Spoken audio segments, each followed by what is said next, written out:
Well, I'd like to say, firstly, thank you for joining us this morning. For the next 45 minutes, we're going to, well, basically have a discussion about how the work of the HCRI, which is the Humanitarian Conflict Response Institute, and the GDI, which is the Global Development Institute, intersect in many respects in terms of their subject areas, but also focus around the area of India and Indian subcontinent. My name is Martin Parham, I should have said. I'm in charge of admissions, one of my jobs at HCRI, but I'm also a lecturer in disaster management. But I'm not going to be talking today. I'm just going to be introducing you to the three speakers that we've got today. So, as I say, the purpose of today really is to help understand and discuss the connections that the Manchester staff in the two research institutes have in the Indian subcontinent geographical area. The idea is to kind of promote an understanding of how the different subject areas that we teach across, i.e. conflict, global health, disasters, politics, development, all come together and they are quite linked together. And so to give an understanding of how interdisciplinary we are as institutes. And obviously we want to try and raise awareness of a postgraduate study at the two institutes as well. So our three speakers today, we're very lucky to have, and thank you for their time. I've got Birte Vogel, who is a senior lecturer in peace and conflict studies at the HCRI. She's also the deputy director of the HCRI. I've got Saumik Paul, who is a senior lecturer in global development at the Global Development Institute, and I've got Nimesh Dhungana, who is a lecturer in disasters and global health at HCRI. So without further ado, this is the order of the play. So what we're going to do is we're going to spend the first 20 minutes listening to each of the speakers and then understanding how their work kind of has that interdisciplinary nature and how it, I guess, intersects with those topic areas that I mentioned, and also our courses and how we draw that all together. And then what I would like to do for the last 10-15 minutes is I'll open it up to questions if you have any, but I will ask some questions around the intersection between their studies. So, Birte, over to you. Thank you very much, Martin. I'm going to share my screen as well in a second. Yep, I will stop sharing.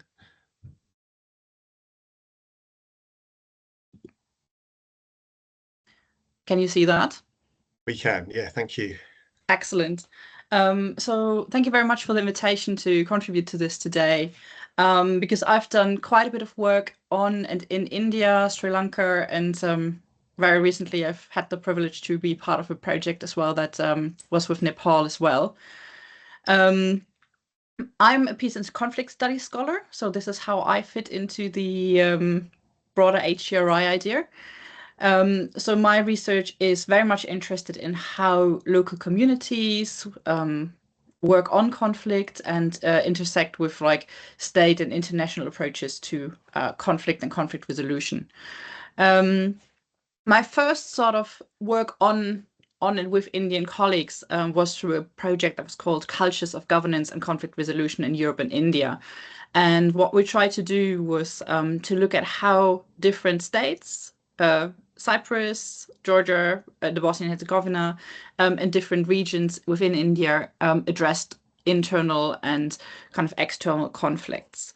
And the idea was to look a little bit about the different governance approaches that different actors have and how that kind of impacts on local populations.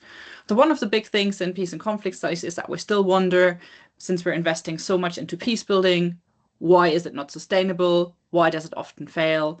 And sort of the findings that have emerged very much in the last 10, 15 years, that is around local agency and kind of the ignorance of local communities and that. So what we've done in this project was to have a big output, or like a big series of outputs around policy reports, but also scholarly articles, engaging with policymakers, both in Europe and in India, to see how we can change approaches to conflict. And while I mainly worked on the kind of Cyprus case study for this project, I really developed an interest in working in India and in the state of Jammu and Kashmir in particular. So we then had a second project that came with someone who, a colleague of mine, Jessica Field, who is or was at this point at Jindal Global University and later moved to UCL, that looked at how economic activities kind of can contribute to peace. So one thing I'm really interested in, and that connects to some of the teaching at HCRI, is the connection between economic activities and peace building. So we have a postgrad course called Economics, Peace and Conflict that looked exactly at these sort of mechanisms. So what are states doing? What are international actors doing? How they're trying to kind of create economic conditions for peace and peace building? And how does it trickle down to people on the local level? And also, while we're not studying like numbers necessarily, we're interested in the kind of political economy around these processes. So in this project, we were really interested how two very common mechanisms, tourism and trade, very kind of usually activities that seen as very hugely positive in building peace, are used to change conflict dynamics. And while we're usually saying like tourism is great because it brings people in the area and that creates economic growth, we also like looked at how states can use the idea of tourism and trade as defining and redefining borders, as claiming territory, and as kind of using contested territory in that sense as well. So that project was mainly done in Ladakh and in Leh and in Kargil. And particularly Leh has become, as everyone knows, a really popular tourist destination in the last 10, 15 years at least. So these are two of the kind of major research areas I'm interested in. The third thing I'm doing with colleagues in India is I'm teaching a course that is mainly looking at methods and research ethics. But the idea is also that students have the idea or like the chance to design their own research project, because a lot of the things that we're doing in our courses are very kind of theoretical. And in this course, students design their own research project throughout the semester. We're talking about research message. We're talking about ethical implications of research. And then we're spending a winter school or spending 2 weeks in January for a winter school in Mumbai with the Tata School of Social Science. And students have both the opportunity to learn from academics there, so to challenge a couple of the perspectives that we're usually having from an academic point of view, but then also implementing a research project, which is something that is really interesting because you have the chance to really follow a project through from kind of designing a project to implementing it in the end. What we're also doing, apart from meeting a lot of academics, it's a huge opportunity to do some networking, to meet NGOs and local organizations that are operating in Mumbai, to see what practitioners are doing and what practitioner perspectives are and what local community organizations are doing, who are quite often the most active in dealing with all sorts of issues on the ground. So that is a short taster of what I'm doing. And I'm handing this over to Nimesh. No, Brilliant. Nimesh, are you next? Birte, can I ask you a quick question firstly? Yes. I said I wouldn't do this, but I've changed my Go mind ahead. as I go along. So you mentioned how the work that you've done looked at why potentially the governance fails. Okay, and you talked about the sustainability. You talked about the political economy and the idea of going into tourism or trade. And I just wondered how sustainable were those methods in terms of a method to deal with that problem. Yeah, so what we're actually looked at was not to look exactly how sustainable tourism is, but how the idea of tourism to bring in economic sort of growth could also have been used to use this for like a cultural kind of idea of marking territory as belonging to a certain place over another one. So I think the sustainability debate is one that is slightly separate from what I did, but quite an interesting one. And it always has this idea of like in terms of how is it sustainable. At the moment, I'm doing a project in Colombia as well, where we're looking at a graffiti tour, which has been thought to like really make an area safer. But what it really has done is has displaced violence to the areas that tourists have not gone to so much. So in in the Indian context, we haven't looked at this so much, but in the Colombian context, we've seen quite a huge kind of displacement of violence to other areas versus a sustainable kind of peace building process coming out of tourism. Brilliant. Right, thank you, Birte. I'm going to pass over now to Saumik, who's going to talk to us about his work through GDI. So over to you, Saumik.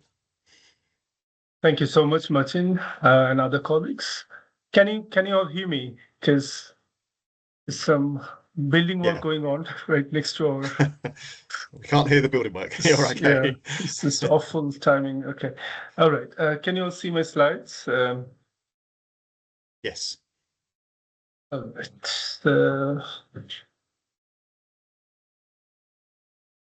Okay, so my name is Saumik Paul, and for those who joined late, I'm an associate professor, senior lecturer in global development at the Global Development Institute. Too many global developments, and I'm also the pathway lead.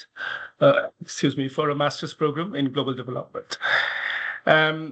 So today. Sorry, just to give you a little bit of my background. I mean, I actually come from a policy world. My first job was at the World Bank, and then I also worked at the Asian Development Bank, and then I moved to academia. So in a way, I don't know whether it's a interesting thing, but definitely when I teach, I try to kind of bring in all this experience, especially my practical fieldwork experience when I worked with. Like Birte, you were talking about government agencies, all these different, right, local actors and how to make policies more effective, right, working with them, not just with academics. So I try to bring in all those things in my research. Excuse me. I have worked on various things, conflict, poverty, inequality. My main research interest is inequality, of course, of different, not just economic, socioeconomic inequality. And today I'm going to talk about this project which I'm currently working on. It's about climate change, and we are looking at the impact of climate change on agricultural productivity in Kerala. I'll just give you a brief idea of where exactly the project is located. It's in Kutanad. Kutanad actually is a low-lying. It's almost 3 meters below the sea level, the Arabian Sea. And this is one of the southernmost states. Those who know about India's geography, it's in Kerala. And I'll just show you another picture. This is almost every year during the monsoon. This is how Kutanad looks. Almost 90% of Kutanad is completely flooded, as you can tell. And it's not just sweetwater flooding. Water comes from the Arabian Sea as well, and which kind of is the main reason why we are doing this project. So what we did for this particular project, before going there and running our own ideas, we did at least 3, if I'm not mistaken, actually 4. So 4 mini field trips, almost like piloting. And this is what we gathered. So we of course, I mean, water management was an issue, saltwater, intrusion. But what was really, kind of mind-boggling to learn that it's not just the nature, it's not just the mother nature, but various man-made issues, right? Especially how we build, let's say, this kind of flyovers, roads, and they all have contributed to this problem. I'm so sorry, it's not within my control. This noise. So all those things actually did contribute to this, water blockage significantly. Can you hear me? So the sound is really loud. Anyways, I'm so sorry. It's, all right, and then we also found that the soil and water quality also they affected negatively the agricultural productivity. And then we went ahead and we also talked to different local departments, villagers, village leaders, and we realized that in many cases, what happens is the villagers, their opinions, their idea about how to improve the situation is not taken seriously. Yeah. And this is one of those, I think, I would say, standard problems in low-income developing countries where participation is an issue, especially collective action to make policies more effective. Yeah. So this is what we kind of realized based on several visits. And then based on all these findings, we finally put together this conceptual framework where we started with this climate change problem. And then we, of course, I mean, our starting point was this saltwater entry and how it affects agricultural productivity and also disrupts local activities. For example, commuting from your home to workplace and all those things. And then at the second level, this is the starting point of our conceptual framework. Then we tried to intervene and we tried to see whether some low-cost community-driven activities, initiatives, let's say building the bonds in a more, kind of, how to say, more sustainable way so that it doesn't block, the water flow. Whether those kind of stuff really affects the productivity, that's our second stage. And then finally, this is the most interesting part. We are kind of combining the social sciences and physical sciences, different models. And this is where the social sciences part kind of looms large, where we are trying to understand whether, the social cohesion, people talking to each other, and working together across different villages, whether that is kind of that makes a big difference in terms of the adverse effect of, saltwater intrusion for agricultural productivity. So this is more or less the conceptual framework that we are currently kind of pursuing, and we are collecting data to provide support, both qualitative and quantitative. And this is just one of the pictures I took in one of my last visits. You can tell this is the situation. I mean, in normal times, this would be paddy fields, but during the monsoon, this is how it looks. And I just want to say that I believe there are some students who have joined that when you visit the field, especially if you're interested in development or topics related to development, I mean, going to the field and experiencing this is perhaps a great idea to form your research ideas or even research appetite, I would say, because you learn a lot when you travel. That's all. Thank you so very much, and sorry for the noise. Brilliant, Saumik. Thank you. The noise wasn't overly bad. I could hear a little bit of noise, but it was fine. Can I just ask you a question as well? So I'm personally interested in the physical environment and the intersection with the human environment as well, because of my work in disasters, and I have an earth science background. So what I was interested about what you were saying there is you talked about how the local people feel, I guess, disempowered to a certain extent. To what extent has the effect of the physical environmental change increased? So is there a notable change? Because I could imagine that they had some level of adaptability, or is it something they're dealing with which is a new problem? Great question, Martin. In the context of Kutana, this area we are currently, kind of investigating, actually, what happened over the last 10, 15 years, there are new salt entry points. And that made this, the whole project very interesting, right? I mean, back then, like in the late 1980s or 1990s, there were some standard, ways of, this saltwater entry, and that's how the government, in their various fifth year, India's, how the planning works, those things were included.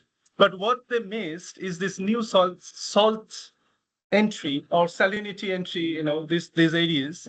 And this is what I think made this social cohesion or the local level activities more important, because now they need to kind of, they're grappling with those kind of issues, and they need to, come together to solve them. Yeah. Perfect. Thank you very much. Brilliant. Nimesh, I'm going to pass over to you now, if that's okay. See if I can make have some right.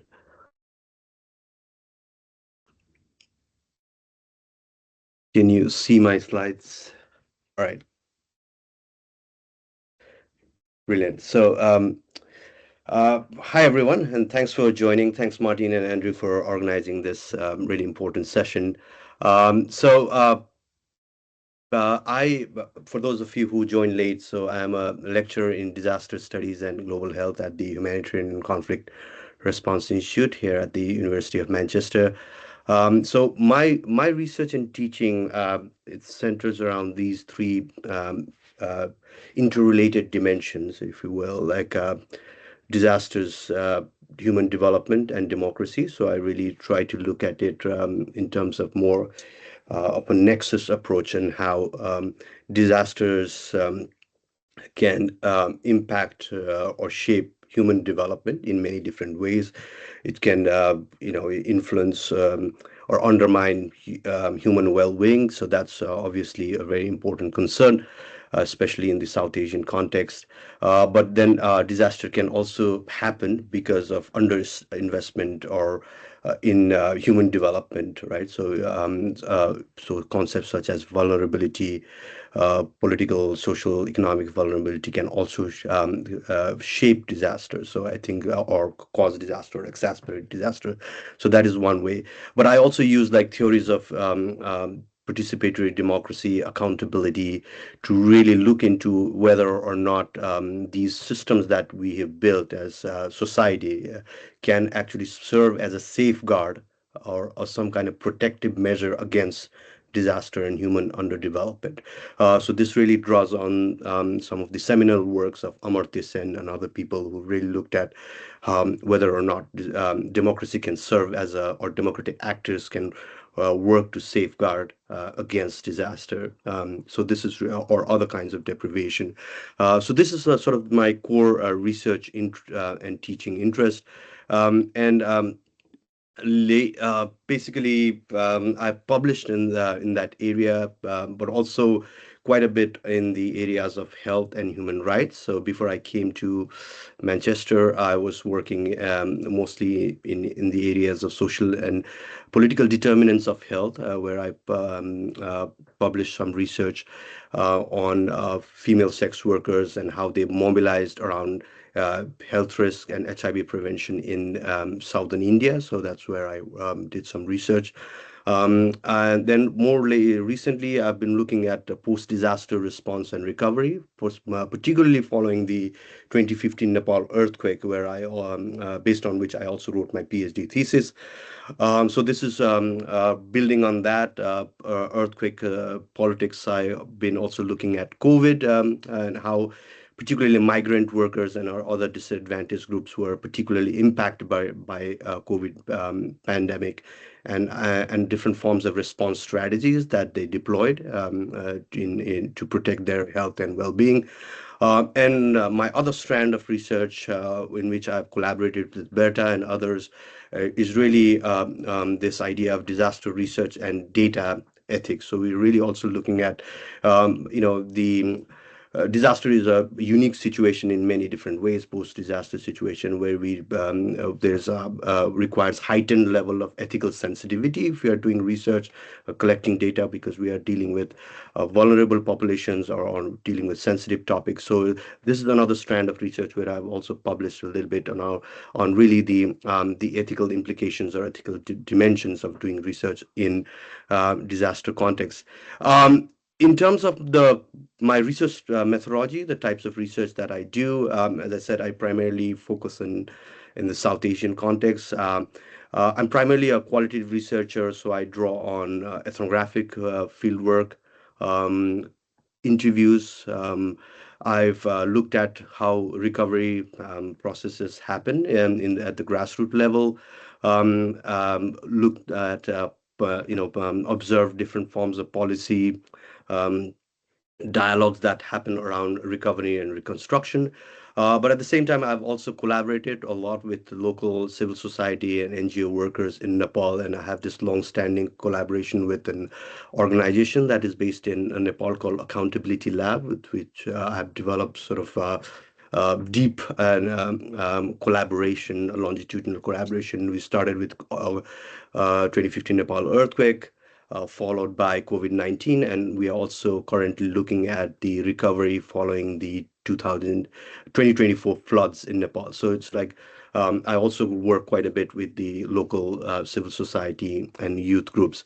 Now, just my final slide is basically, it also maybe sounds more or less coherent how I came to this field and as a researcher and an educator, but my journey has been has gone through lots of ups and downs, and this session also really encouraged me to reflect on my 20 years or so of my academic journey in higher education. So I did my and it's by no means it's been easy, right? So when I was I was a student in University of Delhi, from where I did my bachelor's a long, long time ago. Then I came back to Nepal, where I'm originally from, as many of you know.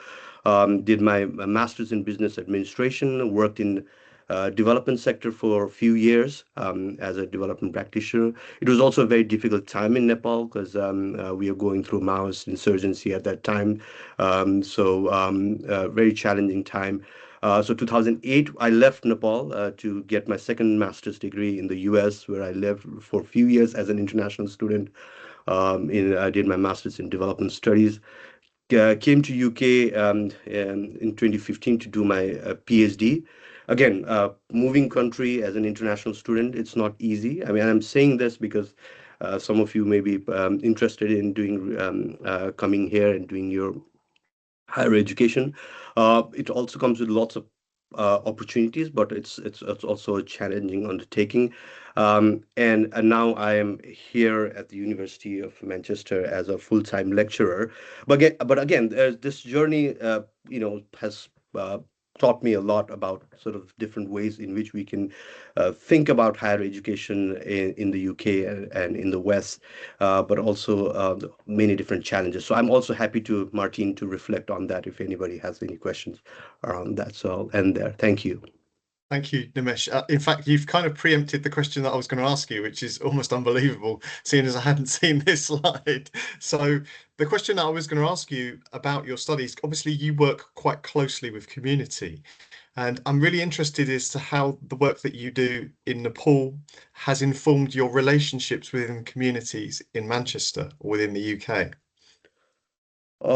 Yeah, so it's also a question about who you define and how you define community, right? So I've also been working with community who are part of civil society, rights groups in Nepal. So that's one way in which I define. I've also worked with victims community, disaster victims and disaster survivors. So that's also another way in which you can think about community, and that's a different type of relationship. And that's also, as Berta and we talk about it a lot. That's where sort of your ethical obligation and sensitivity that we try to develop in working with these communities in difficult settings. Now in Manchester, also, like, we have a pretty big South Asian community from India, Nepal, Pakistan. I've been quite involved with the Nepalese communities in Manchester. So we have a very growing Nepali communities from here, Nepali speaking community, also from Bhutan. So I'm also quite closely working with them, and also thinking about developing a project. So we really were looking at how immigrants communities, particularly from South Asia, think about disasters, because we are also in Manchester also we are seeing a growing problem of floods and other kinds of disasters. So it's really also really looking at how these communities think about, respond to, claim their rights around disaster and other things. So that's really, I'm hoping to kind of advance my relationship with the communities in Manchester. Perfect. Thank you. Brilliant. So that's actually, thank you guys for the presentations. That's really, really useful. And it's a really interesting insight into the work that you do. And what's really fascinating to me is the different, not only the different approaches that you use, and I will ask you a little bit about that in a minute, but also your different backgrounds and how you bring a different perspective to what we do at the University of Manchester. So that's really fantastic.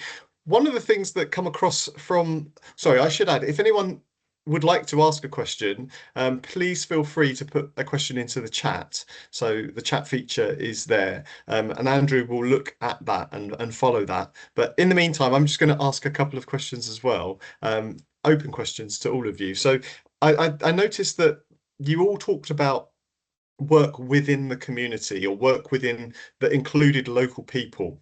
And I think what I'm interested in is how, could you explain how important that link to local people and understanding local knowledge has become in your own research areas?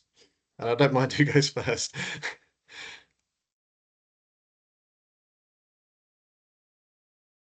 Better, off you go. Yes, I mean, if there's a silence, I'm I'm jumping in. So in peace and conflict studies, we had something what we called the local turn in peace and conflict studies around, 2010, and all of these ideas, and it's very much coming from a local turn that happened in development studies many years before, so we were slightly late to the game as a discipline. All of that shifted the focus from state-centric peace building, from ideas that the UN comes in and sorts out your conflict, that international actors come in and sort out your conflict, to the idea if communities don't live conflict, understand it, if they don't feel the benefits of conflict, including the economic benefits of conflict, of peace, then the peace process isn't worth a lot to them and for them. So if you don't understand what local priorities are in a peace process, if you don't understand what local people really want out of the process, then I think our peace building efforts are almost deemed to fail. And that's something that the discipline started only very recently to engage with. And it's one of the things that I think HCRI focused a lot on, and having disaster scholars and humanitarian scholars and people from development studies who've all done a local turn already is interdisciplinary, very useful for us peace and conflict studies folks. Sure, brilliant. Saumik, can I ask you actually, because the reason I want to kind of ask you next is simply because part of the work I'm interested in is also about working with local people. I work with young people, but I'm interested in your case because that problem is present, as in it's immediate, it's in their lives today. And whereas sometimes I appreciate peace and conflict is also potentially in their lives at that moment, but it also may not be as well. So how do people at the local level perceive the threat in your case of that saltwater incursion, and therefore is that the reason that's driving their kind of local inclusion? Does that make sense as a question? Absolutely. But just to, kind of let me start with like my background. I'm a trained economist, and usually the kind of data-driven approach we follow. Oftentimes, again, I don't want to generalize, but there are many economists who work with also qualitative data. But so I over time I realized that there are many local level things that we miss in, let's say, econometric, just simply running regressions, right? So I've been working with, sociologists, anthropologists, basically, and I'm just fortunate that I learned from them, how to take into account all these local level factors. Now, coming back to the project, I try to reflect all these, things I learned over the past, 15, 20 years. And in particular, in the case of Kutanad, I would say, this local level knowledge is something that has not been taken seriously into the local level policy making, right? And this is actually the big problem. I mean, see, floods were there even 100 years ago, right? I mean, it's not something new. And they had their own, solutions, right? I mean, but why all of a sudden now these things have become so, problematic, right? Or so welfare, let's say, depleting? Partly because many, on the side, there are many new developments, like I said, let's say building bridges, dams and all those things, which perhaps were not there, right, 50 years ago. So and I think all of you will agree with me, I mean, development has a cost, but unfortunately, that cost is paid only by those who are at the bottom of the barrel, right? And this is I think, again, we know all this, but how to make a difference, right? So what we are trying to do through our project, we are trying to collect all these, local voices, and then we are trying to take them to the local authorities, policy-making authorities. Let's say there is a town panchayat. I'm sure you all know. I mean, especially who are working in South Asia. So panchayat is a collection of of villages, and they have some decision making, at least given the Indian constitution and the fund evolution. So panchayats actually they hold some fund which they can utilize for village level development. So we are actually trying to enter exactly there, because at the district and state level will be a far cry. It's going to take time. But how about nudging the panchayat level, decision making, so that all these local voices can be taken more seriously? Thank you.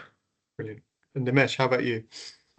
I think just to build on that, what Saumik has already mentioned, even in my experience, that we know from research and practice that communities are not just, communities who are prone to disasters, or they are not just passive victims or just recipients of aid from the state or international actors. They are, active members of the, response system, and often it is the community who are the first responders when disaster happens and in preparation for a disaster, right? So they've got a lot of resources and agency and as first responders, but then they do respond to the disaster as well. But then there's state has this often this tendency to get overwhelmed when the big disasters happen, and then they rely on communities for initial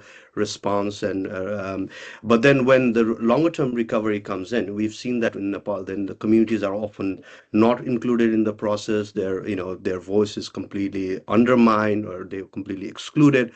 So that tendency we've seen with in my research, 2015 Nepal earthquake, COVID, more recently from in 2024 floods, right? So there is this, and at the same time, state also feels a little bit threatened when there are these demands for accountability from the state, especially for their failures for not doing enough to protect people from disasters. And so I teach this module on citizen participation in disaster, where I draw on theories of democracy and how disaster can also serve as an interesting site of possibility and hope, where people come together and demand accountability from the state. So the community role in disaster, it's not just that disaster is often seen as a problem, like social problem, or disaster affected communities as problem populations. But we also need to look at disaster as a site of hope and possibility for reforms, right? So I think that's one thing that it's the framing of most of my teaching here, in how we can see a disaster as a site of possibility, and how, yeah. Thanks. Thank you. So as you were talking, Nimesh, and Saumik, you reminded me of something that I have experienced myself. I work in the Caribbean, so I don't work in India, but one of the things that you talked about there that I thought really resonated was this idea that there's the encouragement for local people to be involved in response to something. Okay. When something happens, like you say, the expectation is that the local community will come together and they will respond in that way. But there's also that paradox where they're actually not included in necessarily the planning at the top level, and so it's kind of finding that balance, really. And it's interesting to hear that is not only the case in disaster studies, but also in development and climate change studies. Is that also the case, Birte, to some extent with the work that you do? Is there this disconnect with the population? Yeah, I mean, in many ways, the disconnect is in the peace building process, and what we imagine is peace and the post kind of conflict order. And I think that points a little bit to a methodological problem. How do we know what people want? I mean, how do we measure if peace building is successful? Like the World Bank says, oh, the GDP is going up. So excellent. That might not trickle down to local populations, so they don't see that as a measure of improvement post-conflict. So there are a couple of really interesting projects, like something called Everyday Peace Indicators that was developed by Roger McGinty, a former head of HCRI. He did something with an organization in the US. They are now called Everyday Peace Indicators, and they're working with the World Bank to create different mechanisms. And they went to a lot of villages and asked, so what makes you feel safe? How do you know peace is happening? And they came up with the barking dog. So loads of communities said, like, if you don't hear barking dogs at night, you know the area is safer because people are not out doing like burglaries or things like this. We're looking at graffiti, for example, as a way of reading social realities and ideas. So what do people put on the walls? Can we study that systematically to understand what are the issues that are still in society? Because if you're talking about community, like who do you have access to? Who can you talk to? Whose voices do you see? So you have to methodologically be quite creative to find out what do communities and different communities really want from a peace process. Yeah, I'm going to come back to that point in a minute, but Andrew's just informed me I've got a question, or potentially two questions in the chat, so I'm just going to go to those straight away. So Nimesh, I think one is directed to you. It says, it's from Charu, basically has said that, and thank you, Charu, since you focus on the impact of disasters on communities, what socioeconomic parameters would you like to see explored? Again, I think it sort of goes back to the point that Birte was making about sort of what do we choose to look at and observe and measure, right? So it's going to, if you're really looking at parameters and matrices more in terms of, I have nothing against economist Saumik, but at the same time, often it is dominated by more positivist paradigms, sort of really looking at measures of success post disasters, like how many houses, like we saw that with Nepal earthquake too, like 800,000, close to 800,000 houses were destroyed. And so the measure of success post disaster recovery and reconstruction was how many houses were rebuilt in like 6-7 years. So that was the primary measure of success, right? So parameters of success. But we do need to be looking at whether or not people are happy about those houses that were built, whether those houses sort of respond to their local cultural household needs or not. So those are sort of the measures that would really require more qualitative kind of observation, interviews with people, focus group discussion and those things. So I think this is really also looking at more beyond these more observable measures and matrices, and really looking at what kind of impact people are having. Often these are really invisible impacts, and we do need to, Berta was also saying, so we need to be looking at that more closely, and that's one of my area of interest. So really looking at these impact and burden on communities that often go unnoticed, even invisibilized in post-disaster response and recovery. And I encourage students to pay attention to that. Thank you. On that note, before I go to the second question, I just want to follow up on the idea that you mentioned, that I think it was, again, it was at least implicit in everyone's comments, where you talked about the interaction with local people, and you've already mentioned how do we select the people that we deal with. So you mentioned the word ethical research, and I'm interested to understand from all of you how you employ ethical methods in your data collection. Shall I make a start here? Please do. Nimesh and I are just completed with other colleagues at HCRI and in Nepal, Colombia, and Serbia, a project that was funded by the British Academy that was called Reordering Ethics and Knowledge Production in Conflict and Disaster Settings, where we wanted to understand exactly that problem. What is ethical research in situations of crisis that are dynamic, that might not really work with the conventional ethics board methods, or where that is not enough, or also the questions whose ethics count. So you have a community that have an ethical idea what ethical research with them is, and you have a bunch of researchers who say my ethics board, UREC, thinks this is ethical. So how do we deal with this clash of ethical ideas?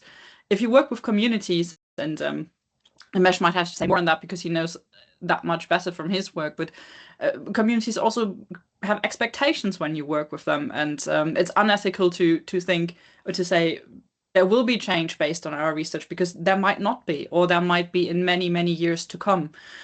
So I think these sort of expectation management, what we can do as researchers, what we would like to do, obviously we want that our research has impact, we want to engage policymakers, we want that things are better as a result of our research. But we can't promise that, right? Or we can't promise that in a time frame that many communities would like to see. Sure.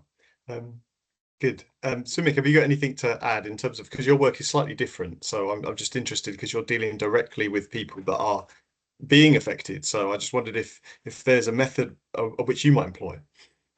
Well, I mean, I would say what Birte and Nimesh talked about. I mean, because I think they're in terms of depth and understanding of these issues, I think I would definitely say more than what we employ. But of course, I mean, we have taken care of all the necessary things. I mean, anonymity is one. But again, I mean, this is something we also, it's not that we completely ignore as economists or, number crunchers, but I mean, this is something I think going forward needs to be taken care more seriously, right? I mean, whose ethics and what exactly, like, who is the subject, right? And how do we choose that? I mean, shall we base that decision on several, I don't know, pilots? I mean, right, pilot studies, or what exactly? And we are also, kind of intervening. We are trying to understand what's the best way possible. Yeah, I think this is the current state of, I would say, even our cities, as some of you have perhaps are aware of, these randomized control trials, right? Which I'm not a big fan of. I openly say that, but they're also trying to understand all these issues and incorporate. Yeah. Brilliant, thanks, Saumik. I'm going to go to the chat again because we've got a second question. Sorry, Nimesh, they're seemingly all directed at you. This is from Euphrash. Thank you. Nimesh, does your area of work cover designing a governance system that deals with post-disaster and post-conflict situations? Namaste, Yuvrajji. I think we know each other, so thanks for joining. Of course, governance is a big part of my sort of analytical topic, and I do look at the governance system. I haven't worked so much on conflict, post-conflict, but again, there's quite a bit of overlap, particularly in Nepal's case in terms of post-conflict. There's got a lot of research also happening on when conflict meets disaster, what happens, right? So that's a very relevant topic in Nepal's case. So governance system, I mean, I think it's really, we do have in both in Nepal, also, but also in India, at least in paper, there is a focus on locally driven, local governance, having more power and authority in disaster risk reduction and recovery. But that's more like a in policy, but in practice is very limited kind of focus on giving resources and necessary authority to local bodies. They are often very limited in terms of the capacity that they have to respond to different types of disaster, particularly large-scale disaster like floods.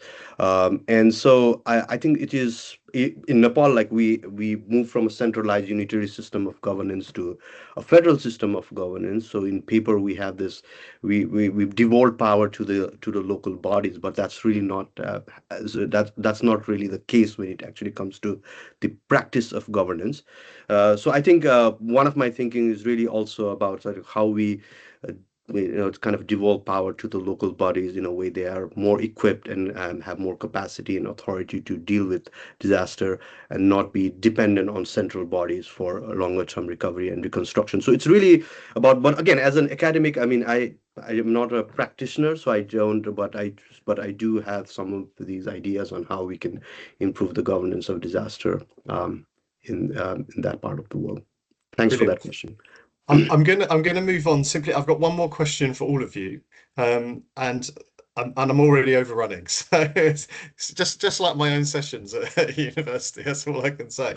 So the last question that I've got really for all of you is you've talked about your own research, and it's clear that there's an intersection between the elements of work that you do, and I think for some people, they might not know that we work in research institutes rather than academic departments. And what that means really is that research institutes are institutes in which the staff are using their active research into their teaching. So I think my final question really is how you've mentioned in some cases some of the courses or modules that you work with. How does your research inform what you teach ultimately?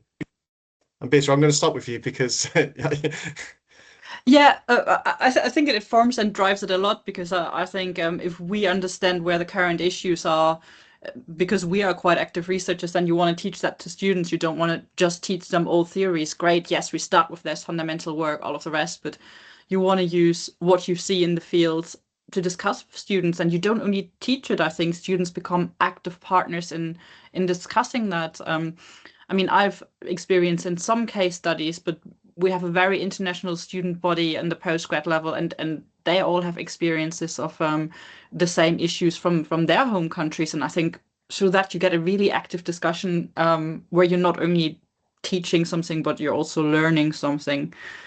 The other thing is like I'm teaching research ethics, and it sounds maybe slightly boring, but like, you know, I love research ethics, and like I have a research project around it. And I think by having students designing their own project and going to the field and implementing that, research ethics come to life, and it becomes clear it's not just a concept, it's not just a process or a tick box exercise, but if you go to a community, if you're interviewing people, if you're like encountering people who are yeah, targeted by floods or conflict or similar things, then all of a sudden as a student you also understand why these debates are really important. So I like having a course that like has the theory and the concept, and then, you know, shows you the praxis of it.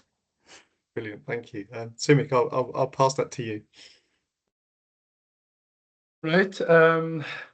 Yeah, I mean, I see myself, as a global citizen. I lived in more than 12 countries, and I visited, I think, definitely more than 50 countries for research and other.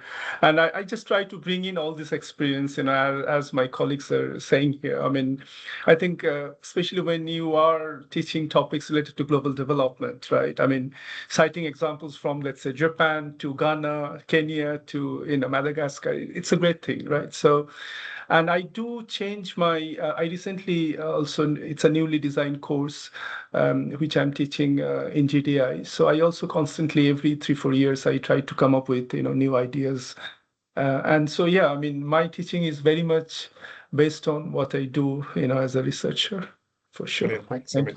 And Nimesh, finally, Yeah, last I mean, words. same with me because I mean, most of my teaching are basically draws on two of my substantive areas of research. One on disaster, democracy, and development. So I have this teaching postgraduate teaching on citizen participation in disaster, where I use those some of my own work and research to kind of feed into the teaching pedagogies that I use. I also teach quite a bit on research design, research methods course, both for global health students. We have an online program for mostly for practitioners. So I do teach, including on research ethics. But I mean, and quite a bit of my, as Saumik said, also bring in my own lived experiences and having worked in and lived in many different countries. So I think that's very part of my process. But I think I also have to say that at HCRI and GDI, we also have a privilege of having students who are already come here kind of motivated in some way. They want to make a difference, and they have some idea of what they want to do, with big ideas often like change the world, but quite motivated. So I think it also is an excellent for us as a educator to engage with them and encourage them to bring their own lived experience to bring to bear in the class discussion. And so we have a really interesting group of students, and I feel quite privileged as an educator to engage with them. Can I ask one final comment to you as well, Nimesh? You put up the timeline of your personal career. Do you see in yourself some of the students that you've taught at HCRI? Absolutely, and I'm glad you asked that question. So I think because as an international student, and yeah, I think like this is also a thing that South Asian students is a growing student community in the UK, as you know. Like we've traditionally had a lot of Indian students, but also there last year, according to the immigration data, some 20,000 Nepalese students came here. to get their master's degree. And we don't have so many Nepali students in Manchester, but that is one thing that I'd like to encourage people to think about their choice. We really welcome international students, but where they want to go, which university. So I think this session is also designed to kind of help them facilitate that process. So if you want to make that choice, you're investing a lot of money and resource and your time. So think wisely, make that decision. And I think that's one reason I wanted to show that trajectory, that think about your future career, and how you want to pursue that. So that would be my kind of Brilliant. reflection. Thank you. Thanks, Nimesh. Thank you. We're gonna stop here. I'd like to say thanks firstly to Andrew, who has put in the chat. He's managed the chat and managed my understanding of it. He's put in the chat the links to both HCRI and GDI as well. And if you want some more information about the courses that are available at those two institutes, you can look online, and you can look at the PGT or even UG if that's your thing. So can I also thank Birte and Saumik and Nimesh for their time today and their insights. I've certainly learned something today. I think I've learned more about how more closely connected each of your work is than I thought. I mean, as somebody that's interested in disaster risk education, and who also probably similarly to Nimesh works in and amongst student communities, it's really fascinating to see some of the issues that you talk about are actually reflected in that world as well. So I really appreciate that. So thank you very much for your time, and I hope that was of interest. And yeah, thank you, Martin. Perhaps we'll see you at the next one. Thank you. Thank you. Lovely meeting you all. Thank you so much. Lovely meeting you. Thank you. Bye, everyone. Bye-bye.